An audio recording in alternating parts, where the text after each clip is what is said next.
இயேசு கிறிஸ்துவின் நாமத்தினாலே என் அன்பின் வாழ்த்துக்கள். இன்றைக்கான தேவார்த்தை என்ன நீங்க கேட்டீங்கன்னாக்கா, சங்கீதம் 37 அதிகாரம் 30வது வசனத்துல, நீதிமான்களுடைய ரட்சிப்பு கர்த்தரால் வரும், இக்கட்டு காலத்தில் அவரே அவர்களுக்கு அடைக்கலம்னு வசனம் இருக்குங்க. பிரதர், நம்மளாம் நீதிமான பிரதர் அப்படின்னு நீங்க யோசிங்கனாக்கா, நம்ம நீதிமான் தாங்க. இயேசு கிறிஸ்துவின் விலையேறப்பெற்ற ரத்தத்தினால நம்ம வீட்டுக்கு கொண்டு வருதுங்க.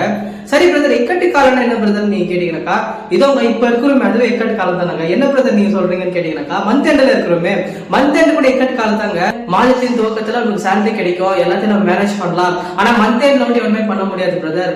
ஏன்னா மந்த் எண்ட்ல தான் எல்லாமே குறைவா இருக்கும். இயேசு கிறிஸ்துவின் நாமத்தினாலே உங்க குறைவு நல்லா அவருடைய மகிமையின் ஐஸ்வர்யத்தினால எல்லாத்தையும் போக்க போறாருங்க.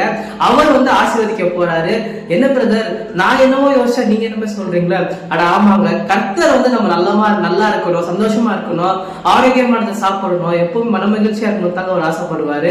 ஏன்னா அவர் நம்மளுடைய தகப்பன் வந்து நம்ம கஷ்டப்பட்டா சும்மா இருக்க மாட்டாரு. கர்த்தர் வந்து உங்க கையின் பிரயாசத்தை ஆசீர்வதித்து உங்களுக்கு நன்மையும் பாகியமும் கொடுக்க போறாங்க. Thank you so much for watching. God bless you.